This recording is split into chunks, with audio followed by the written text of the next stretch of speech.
All right, what's up, guys? It's Alex Smith, CEO of Spartan Solar. We're here on the Add, Act, Evaluate podcast, where you're going to add some knowledge, we're going to act on it or apply it, and then we're going to evaluate how it went. Those are the three laws, the three steps to constant human improvement.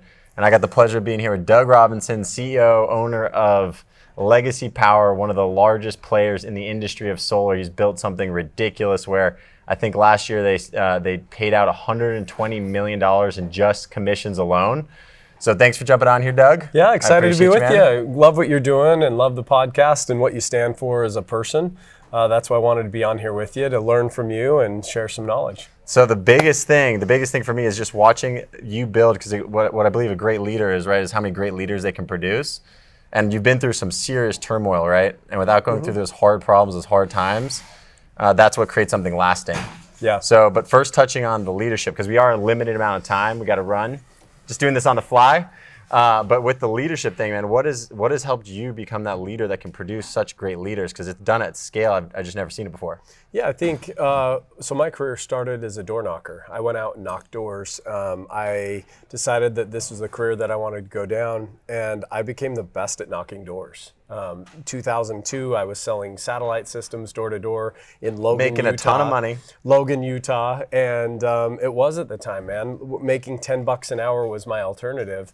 Doing construction or milking cows, like literally that was the alternative. And if I could make $70 selling a satellite system, I was all in. And was introduced to the world of commission, and it made all the difference. And the key to my success has been continuing to do hard things and continuing to never settle. You know, we encountered problems along the way. I won't bore you with my story, but we went through, the company that I worked for went bankrupt, and, spare you the details, but been through hard things. That through those refiners' fires, I've learned what works, and what works is being authentic with the people you work with. So you've been authentic, but then obviously, I think there's plenty of people out there that people would consider as genuine. They don't lie to them. But then to not only be that authentic person, but to produce people like, Seth Granny, other people in your organization that then produce a ridiculous amount of leaders. Like it has to start with you. What are some of the things that you think as a person that you bring to these people that cause them to want to work with you, stay with you, and grow with you? Well, I think it comes down to our mission statement. Our mission is to create an extraordinary customer experience while becoming the best version of ourselves and helping others do the same. And those words aren't just words on a piece of paper. I try to really embody that in what am I doing to become the best version of myself? And I make mistakes the same as anybody else, but I'm on a quest to become. And other people that I work with are on a same quest to become. And as you align from a principled nature, which you and I align to this because it may be different words, but it's the same principles, which are how are we becoming the best version of ourselves? How are we growing? And are we surrounding with people that are trying to do that? And once we do that and we get into the abundance mindset or a growth mindset, now all of a sudden it's how are we making each other better, not how are we tearing each other down. Right. And I love that a part of our industry. I think that this industry embodies that, and there's so much room for everybody to succeed. And when you say becoming better, because I do believe if people are becoming better, they're genuinely pretty happy. Like as long as you feel like you're becoming better, you're going to be happy. When it comes down to becoming better, what are things you do? Because obviously you guys go through some hard stuff, which shows that you're becoming better. But what are some things you actively do? Maybe it's reading books, podcasts. I don't even know if I have time for that anymore. But what are the things you do to feel like you're becoming better? Yeah, it's a great question. There's a training that I do oftentimes, and I talk about the become cycle. And there's maybe 6 or 7 different things on a wheel. So if I had time, I'd draw it up here. But essentially, if you're growing and developing and you're becoming and you have any improvement in your life, if you're grateful for that improvement, that gratitude, you'll be happy. Grateful for the improvement. What do you mean by that? So I think you have to recognize, you take a door-to-door rep, right? You have lots of door-to-door reps, a part of Spartan, and you guys have crushed it. Congratulations, like amazing what you've done. But you take a brand new rep and somebody who's setting appointments, that individual may go out, boy, girl, doesn't matter, they may go out, and what if they don't sell an account? Is their self-worth and their growth tied to how many sales that they made? Or is their self-worth what they became through the process? Did they learn, grow, and develop throughout that day, even if they made no money? Some would consider that a failure. I don't view that as a failure at all. I view that as you learned a ton from grinding that entire day. Now be grateful for what you learned versus feeling like you failed. And when we change our mindset to be grateful for what we're learning, now all of a sudden we're happy people and we can become great leaders through that. There's more things you can take you through at another time of this entire cycle that comes through. But I think people skip the gratitude in their lives that keeps them from being happy. And if we're happy, then it leads to more hope and it continues to go throughout the cycle. So when people show that gratitude, because that's something we do in our meetings every day.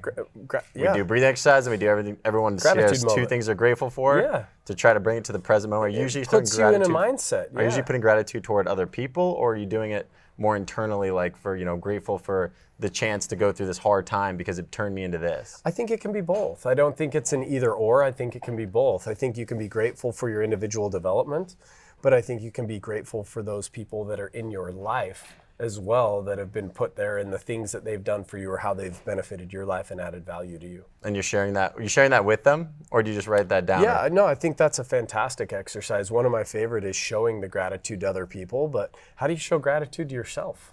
Yeah.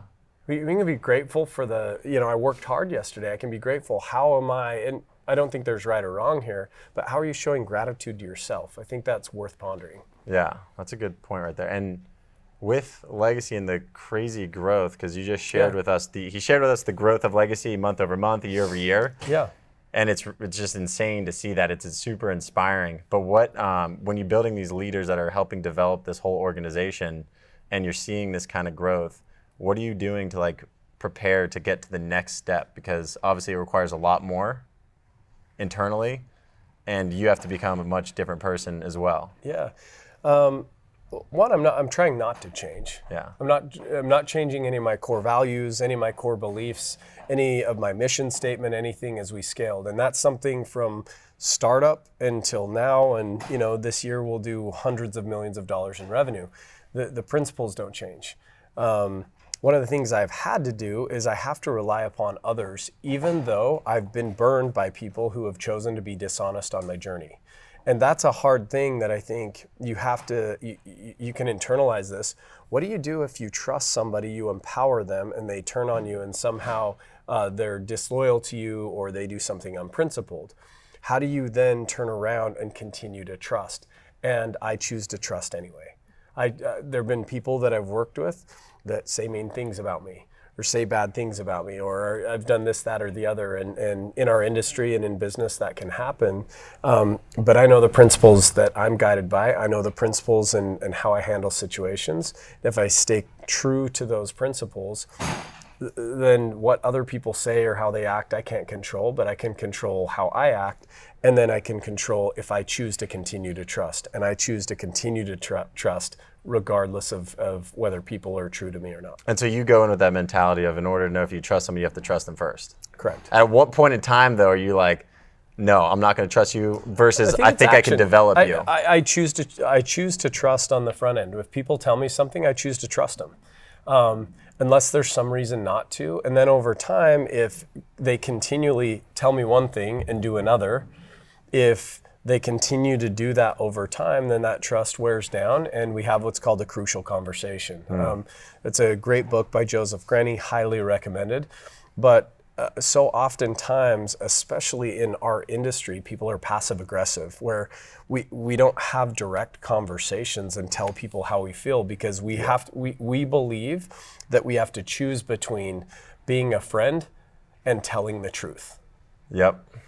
So feel that all the time. So if we feel that, well, how do we do that? Because I don't want to have to choose to tell the truth or to be a friend. I want to do both. So how do we do it? And Crucial Conversations breaks that down in how we can keep our friendships and tell the truth to people.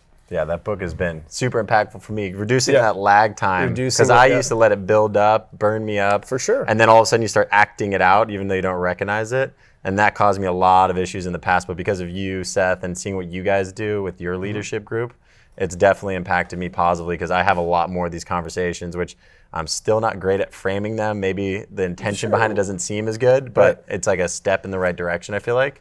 But now I know we're like super limited on time. I want to get some advice from you. If you were either let's start off, if you're just coming into this industry, you're getting into the solar space where you can make a ridiculous amount of money doing something that makes a ridiculous amount of sense for people. So you're just getting into this industry and you've been in the door-to-door space forever. What do you think is going to help someone stay through that hard time? Like, what do they do to stay through that and not experience burnout? That 90-day thing where people just like go from producing a ton to dropping off. What can they do to get through that and be conscious of going into it, what they need to think? Become addicted to the personal development.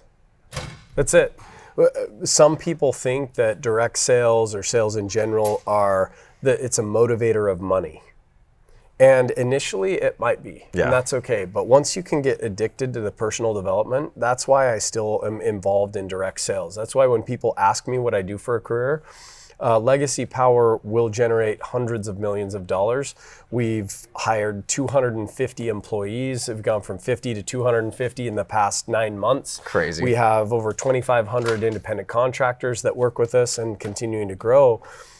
But I pause and I say, even despite all of that growth, even despite, all of those things, if we can come back to the point of being addicted to the personal development, that's what is so crucial to the success of anything happening. So the personal development, and then, because for me, the thing that's saved me in this industry, why I feel like I've lasted a lot longer than other people, and you've seen probably a lot of people that were really talented leave and go to something less lucrative or less, growth oriented. For me, one of the big things that's helped is like building and helping other people, which I know is part of your mission statement. 100%. But how would you attribute that to staying in the business versus just selling for yourself? Yeah, when you're helping others succeed and you're helping others grow and you're seeing other people have opportunities, there's something addicting about it. There's something rewarding about it that keeps you pumped up beyond any amount of money that you get. So money just happens to be the byproduct. But where it really is fun is in the people development, and when somebody comes and says, or you have a positive impact and they say, hey, thank you, you made my life better. It's the best regardless of if they work for you or sell for you for some period of time, they may go on. And I've been in it long enough to see people say, hey, that year that I worked with you changed my life and I'm doing X, Y, and Z and my relationships are better, or whatever it might be, my life is better because of you. Man, impacting lives, that feels good. Yeah, and when we talk about people building other people, the one thing you've created a couple millionaires, right? Through the business, several millionaires. How many people in your organization made over $1 million last year? Because there's not too many companies that could say they've done that. Yeah, I would have to pull the data. I don't know, but there were over 20 people that made over $1 million. 20 people made over $1 million last year, and probably a ridiculous amount of people over 500,000 mark, right? Yeah. So that just goes to show that you can bring in that mission statement of people becoming better through personal development into the company. But now let's add one more layer to it. That's more of like rookie, and I think the personal development has to continue, which is why we invest so much money in our guys and everyone in Spartan Solar. But now if you're dealing with a leader, right, you're dealing with someone that's been in the industry for a while, they've started to build, what are the things that they need to think about besides personal development that's going to help them really become the best leader for their people? I think in direct sales, you have to lead from the front. You have to be the alpha. You have to go out and do this, and you have to become the expert at it. You're going to have very few people that are going to want to follow you if you can't do it yourself. Yeah. And so I think leadership from the front, getting in the trenches and going and doing that. Now that has changed for me. Right. I don't lead from the front in terms of going and knocking doors all the time. It doesn't allow me to do that, but I can do it in other ways. How's our CRM functioning? How's our operations team doing? How's our data and analytics team doing? How can we improve with our software development? How can I get front lines and understand the problems that are existing on the front lines and get my hands dirty and do it, not just sit in a corner office thinking that I'm doing it. Yeah. The decisions that I make are decisions that I'm making in the field, not from the office. And so that's something that I really try hard to get my hands dirty, but I think it applies to all leaders.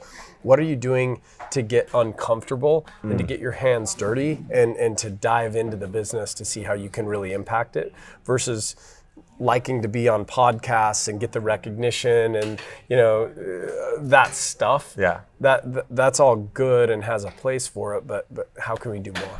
How can we do more? That's great. I'm just trying to think about other experience I've had bringing people in and trying to make them, mold them into becoming a better leader. Because now in our organization, we've had more people stepping up, and it's forced me to get uncomfortable because I'm like, I have to literally become better in order to do it. And now my roles kind of change where I spend my time too. But like the big thing that stayed with me is like, I'm in the office, first person in the office, not that they have to be there before me, but 7, 8 a.m. in the morning, going till 9, 10 p.m. And I know you're doing that every day too. Yeah, and look, it changes. Being a CEO, what type of CEO do you want to be? What type of CEO do I want to be? What type of CEO does anybody want to be? And whoever's on this podcast, like, what type of leader do they want to be? And you think about it, somebody said it this way, asking what kind of CEO you want to be is like asking what kind of father you want to be. There's not one right answer. There's a lot of ways that you can do it. But as you define that and you find your voice, I'm finding my voice every day as a CEO. What is my role? What is my voice? Right. What do I want that to be? Just like I am as a father. Doing my best to figure it out. I'm screwing up my kids along my journey, doing the very best. They'll need counseling because of all my mistakes. But it's not about being perfect. It's about the process of trying. It's about the process of growing and developing and being intentional about it. I'm trying to be intentional of how I can become a better CEO, how I can be a better father, how I can be a better spouse, how I can be a better leader. All of those things are intentional focuses for me, recognizing I'm not perfect and nobody is, but that quest and becoming addicted to it is what's important. And when you talk about becoming what kind of CEO you want to become, what is that right now for you? This is the last question. What is that right now? What CEO do you want to be? What do you want on your tombstone as like, I was this person as the CEO? I want to be a CEO that understands the business and understands the pain points and works tirelessly to solve the problems. There's no organization that doesn't have problems. And I don't want to act like my business doesn't have problems. It has problems. We have challenges, but I want to be in tune enough with what those challenges are that I'm impacting those and lightening the load for all those around me. That's exactly how I feel right now. Well, thank you, Doug. Again, at Active Value Podcast, we got Doug Robinson. Couldn't be more happy to have you on this thing, man. Thanks so much. You, appreciate it. Yep.